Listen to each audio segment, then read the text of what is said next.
G'day, mate. How are you? I'm all right, Steve. Nice to see you again. Actually, looking where you're sitting, looks very nice and bright. It's beautiful. The sun's streaming through the window on my back. It's absolutely gorgeous. No, the weather's really nice down here at the moment, so that's fantastic. Anyway, what's happening to you? More to the point, what are we going to be chatting about today? Well, interestingly, the last episode we did regarding the Royal Navy is where we finished off our training.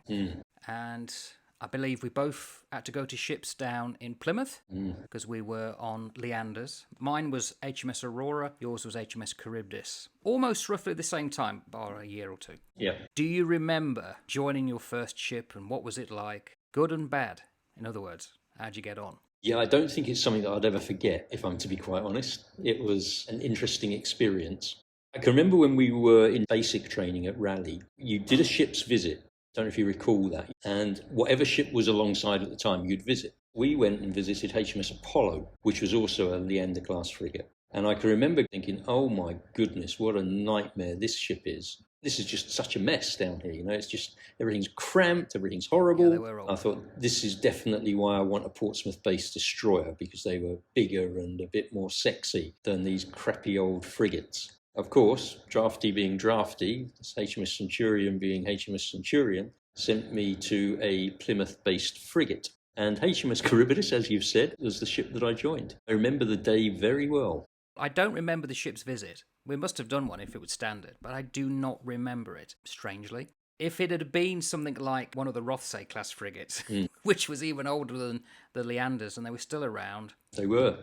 Falmouth and that lot. Yeah, the Rill. I mean, they were old. Went on the Rill in Jib quite early on, and having been on Leander for about 4 or 5 months then, I thought, wow, I'm glad I'm on a Leander. Yeah. No disrespect. But I don't remember going on a ship's visit. And I also do not remember transferring from HMS Mercury down to Plymouth. I don't know if I got leave and then made my way independently there, but I joined with a guy who I'd gone through training with, Del. I know Del will be listening, all right, Del? And that's all I remember. But I don't physically remember getting on board. Right, I remember getting on board very well. I can remember arriving at the ship. I went onto the flight deck. I stood there on the flight deck and they put out a tannoy for the duty RO, so the duty radio operator, to come to the flight deck. And the guy that rocked up there was a fella called Taff Pepper. I don't know if Taff was still on board when you were on or he'd left. No, he was in the Gulf with us. He was into rugby, wasn't he? He was very much into rugby. So Taff was the duty RO who met me. I'm still in touch with him on Facebook. He's at Ebbw Vale. He does a lot of cricket stuff, I believe, groundsman stuff.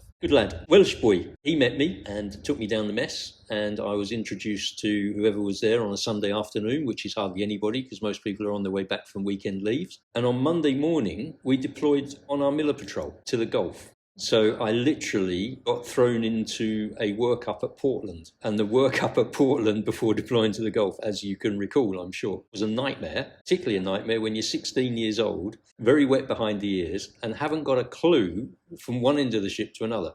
It was horrendous. And I was thrown right in at the deep end. Absolutely horrendous. What about you? So you don't actually remember joining your ship? No, it was 13 months after I joined the Navy. So I joined the Navy in October 1980 and completed Mercury sometimes around about September and then hung around for a couple of months. I remember there was a petty officer there that we would report to and work with, Jana. Then we got the note, and I don't remember if it came in a piece of paper or we got officially told, but it was the Aurora. And of course, I knew nothing about anything. Frigates? What's the Leander-class frigate, strangely? And how do you describe them? So you turn up, and it's like a long grey beast, long flight deck. And on the Aurora Facebook page, to this day, there is much debate about the fact that it used to have a gun on the front. But when I joined it, it had Star Wars Ikara anti-submarine big fat thing that used to fly out, which a lot of people who liked the gun didn't like. It was refitted. The strange thing about HMS Aurora is my uncle had joined the Navy in the 60s. His first ship was HMS Aurora. And I don't know whether I'm correct. I may have imagined this, and ever since for 40-odd years, I've had this nice little thing in my head that may not be correct, but I think his mess was 3 Lima, which was ours. Yeah. So when we say 3 Lima, for someone who's not aware, you have to imagine that from the top going down, it's numbered. So above deck, it's a 0, 1, 0, 2, 0, 3. Down, it's 1, 2, 3. So you're on the third deck down, and then it goes from the front to the back, A, B, C, D. Lima's right at the end, under the flight deck. And I remember getting in there and feeling, Wow. In fact, I felt like a sea cadet. Because I was only 17, I was small, puny looking, and of course you got all these big fellas, big beards. And I remember thinking, oh dear, what's happening? I don't know whether I blanked it out or I just remember my dad saying, take every day as you come, and just got on with it. That's what I remember. Yeah, it was quite a shock to the system, I know that. When I was taken down the Mess 3 Lima, I don't know if you remember, you'd go down the hatch, you would come down into almost like a holding area, and then you'd turn off the ladder and you'd go through another hatch into the mess itself. What did they call it outside the mess? A little flat, that's right. It was 3 Lima flat. So you went into the mess, and as you walked in, immediately on your left was like an L-shaped seating area, and immediately in front of you was a locker with the TV in it or on it, and the beer fridge underneath it. And pipes going across, which often you would secrete tins up there. Absolutely. Say no more. Tins of ale. If you stood in that hatch doorway looking across the mess, there were 3 bunks. Middle bunk and the bottom bunk had always had to be collapsed so that they'd make more seating for the mess square area where the lads would hang out and watch TV. And of course, when you first go into that ship and you are the junior, your pit, your bed, is the one that is collapsed that everybody sat on, and nobody wants to give up for you to go to bed because they want to sit in the mess and watch TV. So you're knackered. So my first bed in that mess deck was the middle bunk in the mess square, which was the one that gets folded down and everyone can sit on the bottom bunk. And it's like, oh man. So I couldn't sleep. TV was on all the time, and everybody was hanging out there. And it's like, when can I go to bed? And you'd have these old salts sat on the bottom bunk, and you were terrified to ask them to move. Yeah, it was a funny old thing.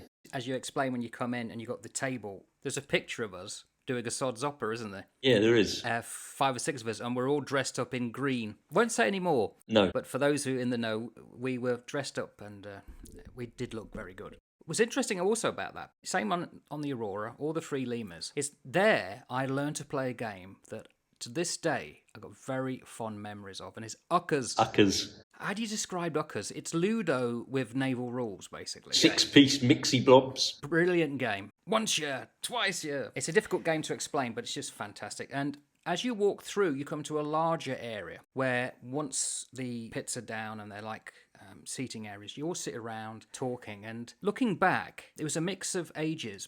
I joined the Aurora and I knew I was the youngest, and everyone was about 5 or 6 years older than me. But of course, by the time I got to the Charybdis, my age had gone up, but the people, the leading hands, the one or two who were in charge of the mess deck, they weren't that much older than me, but I always thought they were older, much older. I was shocked when I found out the ages of the leading hands on the Charybdis. I thought, you're only about 18 months older than me. In my mind, they could have been 10 years older, and I think that's because I got this perpetual young boy's attitude because I joined so young, and I don't think I ever shook that off. You definitely looked at these folks and thought that they were that much older. I mean, I got that noted here as one of my thoughts. So you assigned a sea daddy. I don't know if you did, and mine was a guy called Pete, who was a lovely guy, a Yorkshire fella. But he was somebody who I thought was so old. And thinking back now, he was probably about 34. But as a 16-year-old, he was double my age and had been around a bit and had travelled all around the world by that time. You can imagine, can't you? But he was still an able rate.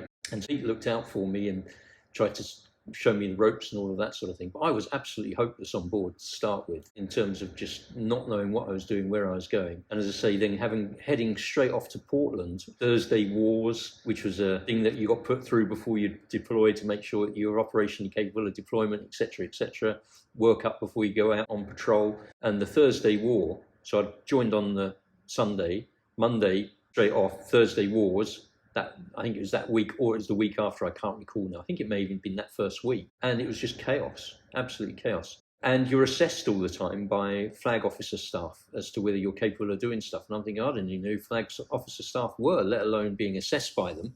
And what happened with me is they shoved me in the dining hall party. I became DHP. Dining hall party was basically a rotational thing that everybody had to do, where you would be a pot wash. and you would look after the senior eights mess, or you'd look after the chief's mess, or you'd look after something like that. And you spend all your time in the flipping kitchen with the chefs and the dining hall, filling up food and running trays around everywhere. And that's where they shoved me. It was dreadful. The dining hall deck was interesting because it was quite large, and as they walked out, they would pass in the trays to like a little narrow area where you were. And the amount of times, the same old saying, they'd pass it over and say, clean my shit. That's right. Yeah, well, yeah, you're welcome. I was all at sea. I didn't even know where things were. And do you know, I can honestly say, after almost 2.5 years on that thing, I left and there were places I'd never visited. Because you don't go to a lot of the places. How many hours or days it took until the barracking really started, I can't remember. But I remember being tapped on the shoulder and said, can you go up front, go to this place and ask for some elbow grease? And can we have a left-handed spanner, please? Of course, you go down there. Now, you may say it's because you're naive. But it's also, you're not sure whether to obey or disobey at that stage. So I remember going down there and thinking, hang on, elbow grease? Because my mum always used that. Put some elbow grease on it. I thought, it doesn't exist. Go down and you embarrass yourself and they all look at you and think, oh yeah, you're new to the ship, are you? But it didn't take long until I realised I wasn't going to accept it anymore. And then it stopped. But I don't know if you got that. Yeah, I mean, they sort of tried a few things like that with me. I guess I've always been a little bit suspicious of people anyway. And I was a little bit suspicious when I was asked to do anything. You'd get sent to get some tartan paint. I don't remember that one. Tartan paint, or go and see the chippy for a sky hook. So you knock on the door, hello chippy, yeah, hello, what do you want? I've come for a sky hook. Have you? Have you really? You go, yeah. You realise very quickly that you've been had over. I got pushed around a bit by people, and I learned very quickly that I wasn't going to tolerate that. You mean physically? Yeah, physically I got pushed around. And I thought to myself, no, that's not going to happen. And so what I started to do was to train and show that I wasn't going to be messed around with. And that worked. You can treat me like that once, but you're not going to constantly do that. That's not going to happen. And so I came quite hard quite quickly in that regard. You got like Charles Atlas. I remember, I might be getting the ships mixed up here. Wasn't there a Dobie Waller like Bruce Lee? Oh yeah, he was a great guy to work with. I can't remember his name now, but he was our Dobie Waller, so our Chinese laundryman. Unofficial Chinese, weren't they? Hong Kong people that were on board. He was as tough as nails. I can remember seeing him stick something on one of the lads who gave him a load of crap, and he just decked him, absolutely flattened him. Real tough little guy.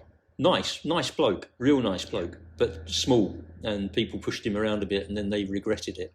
I was punched because, sad to say, one of my life lessons in growing up is by the time I got to Gibraltar, plainly obvious, I couldn't handle my drink. All those listening who remember me on the Aurora, I apologise, I was a right prick. When I was 17. I would go out and, of course, I got into real trouble because I was overspending. You don't earn that much as a 17-year-old. Yeah. And everyone else is earning a lot more money and they're all going out drinking. You're trying to keep up. And a smaller frame, and I just couldn't handle my drink. I was a real jerk. Connie Francis, I do apologise. And I think I did something ashore once, upset some of the lads, came back, and I got quietly taken to one side and hit. Said, don't do that again. And I never did. And I always thought that, yeah, I deserved it. You knew it was going to happen. And then after that, I kind of matured. But that was a real coming of age, that one. I remember that. So I guess it was quite common, Steve. Yeah, I think it was. And, you just used to get pushed around a bit. You used to get slapped about in terms of you got treated badly quite often. You were slagged off all the time. And if somebody could get away with giving you a slap, then they would. Not everybody, but there was a certain breed of people. One of the petty officers on Charybdis, and I won't mention what branch he was in because there weren't that many of them in that particular branch, but he was a nightmare. And he could not resist every time he saw me getting in my face and giving me a gobful. Just like to pick on me. And I thought to myself, yeah, mate, that ain't going to happen. In fact, later on in life, one petty officer got in my face like that. And I told him to come outside and I would gladly go over the wall for him. And going over the wall meant going to detention quarters. He was well worth being smacked. So I told him, I'll flipping gladly go over the wall for you, mate, so you need to wind your neck in. And he left me alone after that. But it was quite unpleasant at times. And people would sometimes want to stitch you up for stuff that you'd never done. I'm convinced that I got caught out on this. I can't prove it, but I'm pretty sure it happens. So when you'd go alongside, you're visiting port, and if you were there doing the jack staff, so right at the front of the ship, you got the jack staff. And as soon as the first line was secured, the jack was hoisted up the pole. So first line over, secured on the dock, and you'd be watching the bridge and then suddenly they'd sort of wave the hand and you'd hoist the jack up. So it was all done ship-shape and Bristol fashion. Anyway, we're actually going into Karachi in Pakistan. And so I've been on the ship for maybe a month and a half or something, and I was told that I had to go and do the jack staff duties. And here's the bag. All you've got to do is tie it on, slide the clips up the staff, up the flagpole, and then hoist it up on signal from the LRO, from the leading radio operator, Terry, at the time, who you knew. Terry Weeks. Terry, yes. Good lad.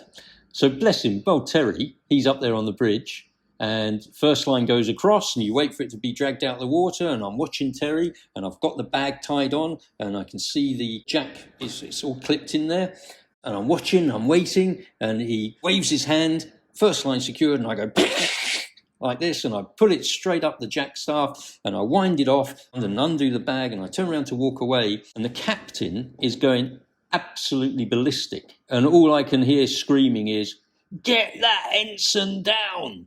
And I turn around and look up, and I've hoisted an ensign up the jack staff. So we're now flying 2 ensigns, one aft and one forward. Oh, mate. Which is a distress signal, isn't it? Well, it was a distress signal for me, that's for sure. What had happened is the guy who had given me the bag had pulled the ensign out, so you couldn't see any of the white of the ensign. All you saw was the jack, because in the corner of the ensign is the jack. Yes, that's right. Yeah. And so that was out, and here goes, Steve, just slide this up there, mate, and do it. And so I hadn't pulled it out. I'd just taken that on faith that was what I was supposed to do. And so I think I was stitched up. So I ended up getting trooped for that. I got in front of the captain's table. I think I was fined a day's pay. And poor old Terry, he was fined as well for failing to supervise a junior rate. So he got hammered. Boy, I was given so much crap for that. I joined at Plymouth, and then we did a trip to London, freezing cold weather. I think we got there about early December.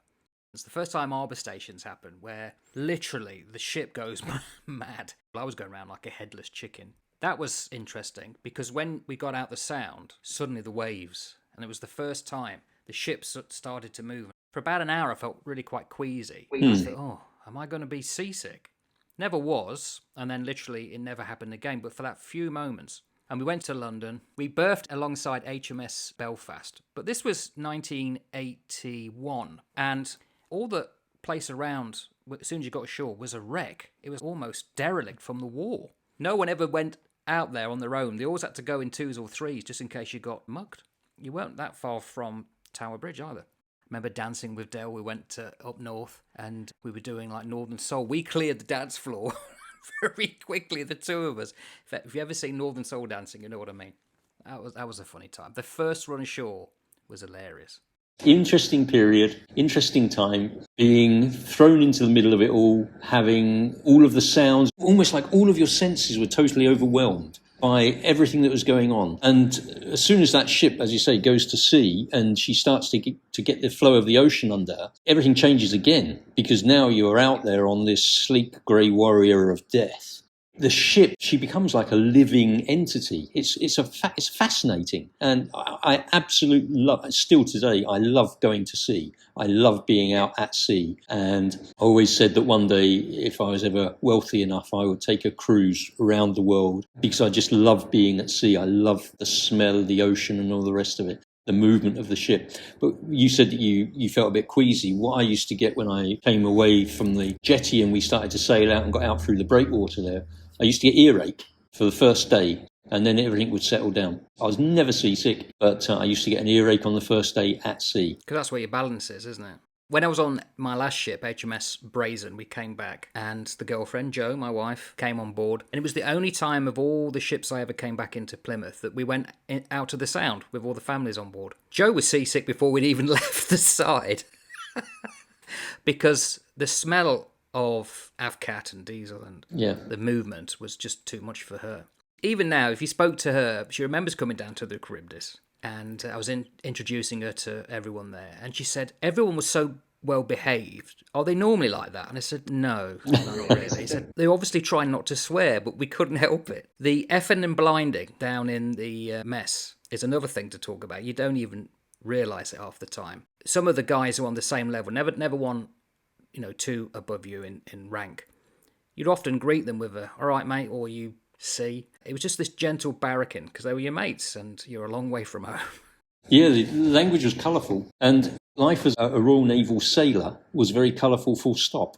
Across the spectrum, I think. It was a very colourful existence. Not for everybody's taste, not at all. It was hard. I think there's something really quite mentally strong about Matelots, sailors. Might be wrong here, but that's my perception. Having looking back over the years, is that they're pretty mentally strong. I mean, I would get guys on board in later years, as I'm sure you did, Royal Marines. Royal Marine Commandos, pretty tough guys. They couldn't cope with being at sea, be chucking up all over the place, and picking up army guys as well, or RAF guys. They could not cope. They couldn't cope with the conditions. They couldn't cope with the movement of the ship. They couldn't cope with the crap food that we had at times. They couldn't cope with the claustrophobia. And so there's something quite unique about Jolly Jack Tar and the type of people that actually survived a career, for short or long, in that organisation. Something quite unique, I think, about the sailors. They're good lads. I left the Navy in 87. In 2001, I started my first job in teaching, and my teacher mentor was an ex-Marine who was on the Charybdis when we were. Oh, really? Yeah, out in the Gulf. I remember him. Yeah. And I taught kids that it turns out that their dads were on the Charybdis with us as well. Really? When I signed back onto Facebook and said hello, he said, yeah, you taught my kid. I remember you. You was all skin. So young again. There's something about that world that teaches you to get to a place on time, to respect each other. Unique breed. We could go ashore in a place we'd never been to before. We can find ourselves miles away, literally drunk as anything, and we'd always manage to get back, or you drag your mates back with you because they were too insensible to actually make it themselves. You looked after each other.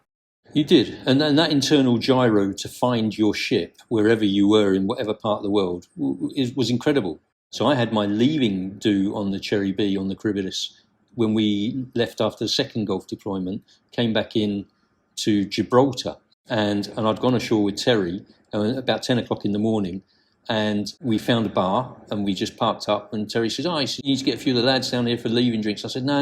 I said, I don't want that, mate. I said, I just want a couple of quiet drinks. I don't want everybody here. Just don't want to do that. Anyway, he then steps out of said bar, just as the seamen's mess are walking past, and shouts out, goes, hey, lads, it's Stevie's leaving do, come on in here. And the last recollection I have is the bar surface being lined up with shot glasses, which I was drinking, some dark substance. The next recollection I have, you must have been on board then, unless you'd gone on forward leave party or something? No, you left before me, so I was around.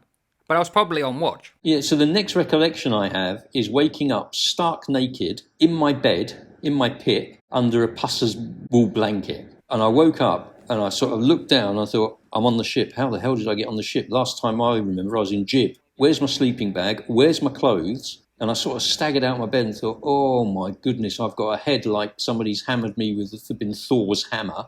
And I walked round into the mess square, and there's young Del, Scottish Del. Del Burse. Yeah, Del Burse. He was sat there and he looked at me and he went, you have really peed me off. And I'm like, what's the matter, mate? What's happened? And then he told me the story, basically. So all of my clothes were outside in the 3 Lima flat in a bin liner, where I had covered them in vomit. I had been carried up to the showers on 2 occasions where I'd been tried to be revived.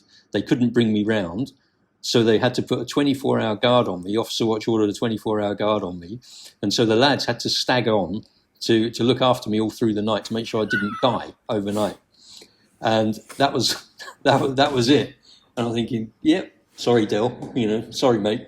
Apologies for that. My 21st birthday was on the Charybdis, and I got drunk. And someone, who I will not mention, luckily it wasn't you, Steve, agreed in front of quite a few people they'd do my duty. And this guy refused to get up. So they had to get me out. And I went on the bridge. And I fell asleep in the bridge wing. I was trooped, nearly kicked off the ship. It happens. And especially with me, because I can't handle my drink. And I got these fond memories of Jib. You talked about the bars. It was either going to be the Donkeys flip-flop or the beer cellar. There was the hole in the wall. Hole in the wall. Was that Charlie's place? Yeah, he used to work in the dockyard, didn't he? Now, interestingly, he only closed down about 5-6 years ago. Really? When the Navy had cut back, it was hardly ever visiting, and after decades, he was so well known, he had to close down. That was a loss to the fleet. Gibraltar, I fell in love with. I must admit, I love Gibraltar. We had an issue, and I can't remember if it's just before or after the Falklands. We had to go into dry dock for some considerable time, so we all went off, and we ended up at RAF North Front. Oh, I got to know Gibraltar quite well, and it was just a weird and wonderful place. If no one's ever been there, they have to go. It's fantastic. It was good. A really good place. First time I went to Gibraltar, we put to sea. This would have been early 82. We was off Morocco, and then the Falklands happened. Yep. A couple of the guys went over to the Coventry. which then got hit down there. Yeah. And we was anti-submarine warfare, so we wasn't needed going south. Went back to the UK, and then quickly out the Gulf because of the Armilla Patrol. That's right. And lo and behold, because there was most of the fleet down the Falklands, the one country that provided 2 ships to steam alongside us was New Zealand. So we worked alongside the HMNZS Waikato and the Canterbury. Really? And got to really know them quite well, and we spent a lot of time with the Waikato in Mombasa. Right. And that's why the following year after that, 83, the Aurora went out to New Zealand. That's how I managed to come here the first time. It was a goodwill tour to say thank you. Last time I came this far east, New Zealand wouldn't let us in because we'd neither confirm nor deny whether or not we were carrying nukes. Yeah, it was the same with us. They wouldn't let the Illustrious in, the big aircraft carrier, but we came in. I thought, why do you let us in then? But there you go. They had to let somebody in because it was a goodwill tour. But no, it was an interesting time, mate. So the deployment, that straight out into our Miller Patrol, lots of interesting stuff that causes you to grow up very, very quickly. Fascinating world to be thrown into. And looking back, would I do it all again? This is what I always ask myself about lots of things. Looking back, would I do it again? Oh, hell yeah.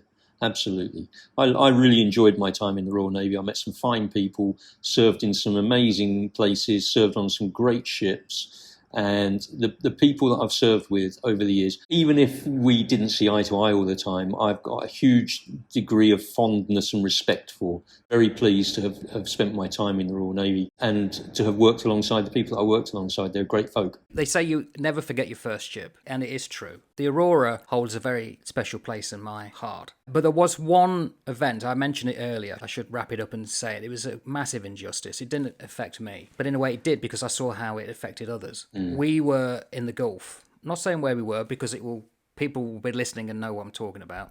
A guy went ashore and a couple of lads, likely lads, and they got drunk, came back. And the next morning, because he had to be helped down to the mess, and he was put in those stretchers that you had to go into?